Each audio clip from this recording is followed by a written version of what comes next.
Association of billion minds বলে একটা company আছে, হ্যাঁ, এবং কোম্পানি ইন্ডিয়া 360 সাবসিডিয়ারি নামে এখানে ওদের অনেক লোক পাঠিয়েছে, এজেন্সি খুলেছে। তারা কি করেছে জানেন? ডেটা অপারেটরদের কাছে কাছে গিয়ে কিছু এআরওকে সাথে নিয়ে, যদিও ইলেকশন কমিশনের আন্ডারে থাকে ভোটার লিস্ট তোলা, এদের অনলাইনের কারসাজিটা আপনাদের আমি দেখাচ্ছি। ফিল্ড সার্ভে করেনি, বাংলার লোক যাতে ভোট দিতে না পারে একই এপিক কার্ডে বাইরের লোকের নাম তুলেছে। তার মানে বাংলার লোকটা যখন ভোট দিতে যাবে তার ভোটটা বাইরে থেকে এসে সে দিয়ে দেবে। ডাটা এন্ট্রিতে নাকি আমরা লোক ঢুকিয়ে দিই। উনি কান দিয়ে দেখেন, মানে কতটা তিনি কিভাবে বলেছেন আমরা জানি না। দুটো কোম্পানির নামও বলেছেন, সব আজগুবি কথাবার্তা, এর সঙ্গে বাস্তবের কোনো সম্পর্ক নেই। বহুদিন আগে একটা সিনেমা এসেছিল যেখানে ভূতের ভয়, আর সেই ছবিতে ভূতের প্রসঙ্গ যেরকম উঠেছিল, আর এখন বর্তমান সময় দাঁড়িয়ে রাজনৈতিক প্রেক্ষাপট সেই ভূতের ওপর নির্ভর করছে। কারণ ভূতের ভয় পাচ্ছে শাসক থেকে বিরোধী। একদিকে যেরকম তৃণমূল কংগ্রেস ভূতের ভয় পাচ্ছে, ঠিক তেমনভাবেই বিরোধীরাও কিন্তু ভূতের ভয় পাচ্ছে। আপনার মনে প্রশ্ন উঠতে পারে যে কিসের ভূত? নির্বাচনের সঙ্গে ভূতের সম্পর্কটাই বা ঠিক কি আছে? তা হলো ভুতুড়ে ভোটার নিয়ে একদিকে যেরকম মমতা বন্দ্যোপাধ্যায় চিন্তায় রয়েছেন, অন্যদিকে একই রকমভাবে মমতা বন্দ্যোপাধ্যায়ের আক্রমণের উত্তর দেওয়া এবং ভুতুড়ে ভোট সরানো, এই দুটোই চ্যালেঞ্জ এখন বিজেপির কাছে। মুখ্যমন্ত্রী তিনি রাজনৈতিক নেতা নেত্রী, ঠিক আছে, কিন্তু কালকে তিনি কিছু কথা বলেছেন ইআরও অর্থাৎ অ্যাডিশনাল রিটার্নিং অফিসার এবং ডিস্ট্রিক্ট ম্যাজিস্ট্রেটদের উদ্দেশ্যে যে কেউ ভালো কেউ খারাপ, কেউ প্যাকেট নিচ্ছেন, মানে সরাসরি ব্রাইবের কথা বলেছেন। সেকশন অফ ইআরও, যত বড় আপনার ক্ষমতাশালী লোক হন না কেন, পুলিশ থাকুক, গুন্ডা থাকুক, শাহজাহান থাকুক, যা খুশি থাকুক সঙ্গে, আপনি বলতে পারেন না। আজকে ভার্চুয়াল করে বলতে হবে মুখ্যমন্ত্রী যে ভয় দেখিয়েছেন ইআরওদের, ডিএমদেরকে কেউ যেন ভয় না পায়। আর একটা ইন জেনারেল দাবি আমি করেছি যে পশ্চিমবঙ্গে ভুতুড়ে ভোট তুলেছে তৃণমূল কংগ্রেস। রোহিঙ্গা মুসলমান অবৈধ অনুপ্রবেশকারীদের ভোটার লিস্টের নাম তুলেছেন তৃণমূল কংগ্রেস। 9টা বর্ডার জেলাতে অবৈধ ভুয়া ভোটারের নাম তুলেছে তৃণমূল কংগ্রেস। সদ্য আপনারা জানেন যে নেতাজি ইন্ডোর স্টেডিয়ামে সেখানে একটি বিশাল বৈঠক করেছেন তৃণমূল সুপ্রিমো মমতা বন্দ্যোপাধ্যায়। আর তিনি বলেছেন যে এই তৃণমূল কংগ্রেসই একমাত্র দল যারা বিরোধীদের এই চক্রান্ত ধরতে পেরেছে। গোটা দেশের মধ্যে তারাই 1 নম্বরে। কারণ অন্যান্য রাজ্য যদি এই বিষয়টাকে ধরতে পারত, তাহলে দিল্লির ফলাফল এরকম হতো না, আবার অন্যদিকে মহারাষ্ট্র হাতছাড়া হতো না। কিন্তু তৃণমূল কংগ্রেস সেই ভুলটা করছে না, কারণ এখানে ভুতুরে ভোটার ছড়িয়ে দিচ্ছে বিজেপি। একই এপিক কার্ডে আজকে মহারাষ্ট্রে হারিয়েছে কি করে? ওরা ধরতে পারেনি। আজকে দিল্লিতে হারিয়েছে কি করে? ওরা ধরতে পারেনি। ওরা বাংলাতেও শুরু করেছে। বাংলায় আমরা ধরব এবং যোগ্য জবাব দেব। মাথায় রাখবেন, এটা challenge, it's a challenge. Will you accept that challenge? BJP একদিকে যেরকম এই এপিক নম্বর নিয়ে একটা ক্রাইসিসের মুহূর্ত তোলা হয়েছে, যে এপিক নম্বর 1, সেই 1 নম্বরই ভিন্ন ভিন্ন জায়গাতে ভোটার রয়েছে। আবার অন্যদিকে এরকম নাকি 2টো এজেন্সি রয়েছে, সেই এজেন্সিরাই আবার বিজেপির হয়ে কাজ করছে। মানে নির্বাচনের সময় তারা এসে ভোটার নিয়ে এসে ভুতুরে ভোটার ভোট দিয়ে যাচ্ছে। আর তার জন্য হাতছাড়া হচ্ছে রাজনৈতিক একটা বড় লড়াই, হাতছাড়া হচ্ছে প্রচুর ভোট। আবার ঠিক একই রকমভাবে এই হিন্দি ভাষা বা পাশাপাশি আপনার অন্যান্য যে রাজ্য থেকে যারা মাইগ্রেট করে এই রাজ্যে আসে, তাদের প্রসঙ্গটাকেও সামনে নিয়ে এসে কিন্তু আক্রমণ শানিয়েছেন শুভেন্দু অধিকারী।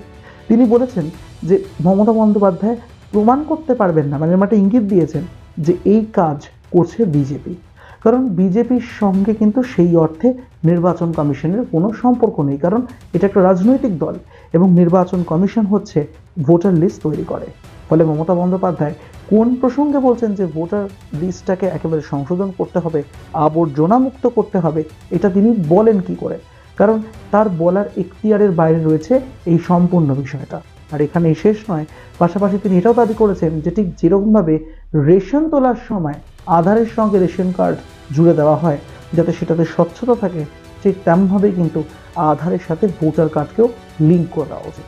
অর্থাৎ ঠিক মানুষ ঠিক রকমভাবে একটাই ভোট দিতে পারবেন, একজনের জায়গায় অন্য একজন এসে ভুয়োভাবে ভোট দিতে পারবেন না। আর এই সমস্ত কিছু বিষয়কে নিয়ে এখন রাজনৈতিক চর্চা একেবারে তুঙ্গে। আধার এবং এপিক লিঙ্ক করে রেশন দোকানের মতো বায়োমেট্রিক মেশিন দিয়ে পশ্চিমবাংলার নির্বাচন করতে হবে, এটা জনগণের দাবি। এই প্রসঙ্গে চুপ থাকেননি রাহুল গান্ধীও। তিনি এদিন কিন্তু সংসদে দাঁড়িয়ে বলেছেন যে বিরোধীরা চাইছে একটা আলোচনা হোক এই ভুয়ো ভোটার প্রসঙ্গে, আর তার জন্য সম্প্রতি বা খুব তাড়াতাড়ি যেন এই ভুয়ো ভোটার ইস্যুতেই সংসদে একটা আলোচনা হয়, সেটার দিকেও কিন্তু নজর রাখা প্রয়োজন। हर स्टेट में, हर ऑपोजिशन के स्टेट में और महाराष्ट्र में black and white voter list पे सवाल उठे हैं, तो पूरा ऑपोजिशन मिलकर सिर्फ ये बोलने दीजिए, पूरा ऑपोजिशन सिर्फ मिलकर ये कह रहा है कि वोटर लिस्ट पे यहाँ पे एक डिस्कशन हो जाए। आप बनाते नहीं हो, इसको हम एक्सेप्ट कर रहे हैं, आप डिस्कशन तो कीजिए। ভূতের ভোটার প্রসঙ্গটা এমনভাবেই ছড়িয়ে গিয়েছে যে চারদিকে সমাজ মাধ্যমে এ নিয়ে লেখালেখি শুরু হয়ে গিয়েছে। আর ইতিমধ্যেই এই বিষয়টাকে সামনে দেখতে পেয়ে নড়ে চড়ে বসেছে নির্বাচন কমিশন। শাসক থেকে শুরু করে বিরোধী যখন সবাই এই বিষয়টাকে নিয়ে সরব হচ্ছে, তখন এটা বুঝতে হবে যে সত্যি কোথাও ভূতের ভোটার প্রসঙ্গটা অত্যন্ত মারাত্মক এবং যেটা গণতন্ত্র ব্যবস্থাকে একেবারে ভেতর থেকে একেবারে ফাঁকা করে দিতে পারে বা বলতে পারেন পুরো পুড়ে খেয়ে নিতে পারে, এরকম একটা জায়গায় নিয়ে যেতে পারে। তাই স্বাভাবিক এত কিছুর পরে বসে থাকা সম্ভব না। তাই এই নিয়ে নির্বাচন কমিশন ইতিমধ্যেই কাজ শুরু করে দিয়েছে এবং সম্ভবত আগামী 3 মাসের মধ্যেই তারা এই গোটা প্রক্রিয়াটাকে ঠিকঠাকভাবে হাতে নিয়ে আসতে পারবে, এমনটা বলা হয়েছে নির্বাচন কমিশনের তরফ থেকে। যে বিজ্ঞপ্তি নির্বাচন কমিশন প্রকাশ করেছে সেখানে খুব পরিষ্কারভাবে লেখা হয়েছে যে এতদিন পর্যন্ত এই সমস্ত বিষয়গুলো ম্যানুয়ালি দেখা হতো, আর এখন অটোমেটিক বা অনেক রকমের মেশিনপত্র ব্যবহার করে, সফটওয়্যার ব্যবহার করে এরকম এই ভোটার লিস্ট তৈরি করা, সংশোধন করা, এই সমস্ত কাজগুলো তারা করবে, এরকম একটা ইঙ্গিত তারা সেই বিজ্ঞপ্তির মধ্যে দিয়েছে। যেখানে এতদিন ছিল যে একই এপিক নম্বর দেশে বিভিন্ন জায়গায় থাকতে পারে, কিন্তু সেই ভোটারের ডেমোগ্রাফি বা তাদের থাকার জায়গা বা তাদের রাজ্য বা তাদের যে ব্লক ইত্যাদি এই সমস্ত কিছু বিষয়গুলো আলাদা হবে, কিন্তু নম্বর এক হতে পারে। কিন্তু এবার যে প্রসেসটা সামনে আসছে সেটাতে পরিষ্কারভাবে বোঝা যাচ্ছে যে এবার প্রত্যেকটি মাথা পিছু এপিক নম্বর আলাদা হবে। ফলে এপিক নম্বর এক হয়ে যাওয়া এই সমস্যাটা আর থাকবে না। বিরোধীরা যখন এটা নিয়ে প্রথম থেকেই মুখ খুলে আসছেন এবং আপনাদের যেরকমটা আগেও আমরা জানিয়েছিলাম যে মমতা ব্যানার্জি পরিষ্কারভাবে দাবি করেছেন যে তৃণমূল কংগ্রেসই এই বিষয়টাকে মানে ভূত ধরতে আগে থেকেই শুরু করে দিয়েছে এবং তাদের মাথাতেই এই বিষয়টা এসেছে, তাই জন্য সাংসদরাও কিন্তু একেবারে মুখে পুরো পেটে বসে থাকেননি, তারাও এই বিষয়টায় কিন্তু সোচ্চার হয়েছেন। কারা কারা? কল্যাণ বন্দ্যোপাধ্যায় থেকে শুরু করে ঋতব্রত ব্যানার্জি, তারাও পরিষ্কারভাবে মমতা ব্যানার্জির কথা উল্লেখ করে বলেছেন যে যথেষ্ট খারাপ একটা পজিশনের মধ্যে এই মুহূর্তে দেশ যাচ্ছে, যেখানে স্বাভাবিক বিরোধীদের ভোট নিয়ে একটা চিন্তাভাবনা হতে পারে, কারণ তাদের আক্রমণের যে দিক সেটা হচ্ছে বিজেপির দিকে। ফলে তৃণমূল যখন প্রথম থেকে এই বিষয়টাকে নিয়ে একেবারে সক্রিয় হয়ে উঠেছে, ফলে আগামী দিনে এটা একেবারে খুব সুন্দরভাবেই গোড়া থেকে এই সমস্যা নির্মূল করা যাবে। এই প্রসঙ্গে পরপর বক্তব্য রেখেছেন কল্যাণ ব্যানার্জি থেকে শুরু করে ঋতব্রত ব্যানার্জি। শোনাবো আপনাদেরকে পরপর। Our Chief Minister first flagged the issue of numerous instances of duplicate voters card. Explanation given by the Election Commission is clearly breach of Rule 20 of the Election Conduct Rules itself. Sir, Madam, this has been done.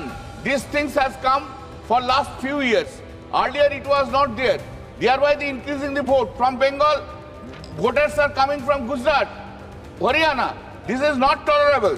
Therefore, Election Commission all the time says that transparent election they have done, fair election has been done. It is clear that there was no transparent election for last few years. There was no fair election for last few years. Not at all.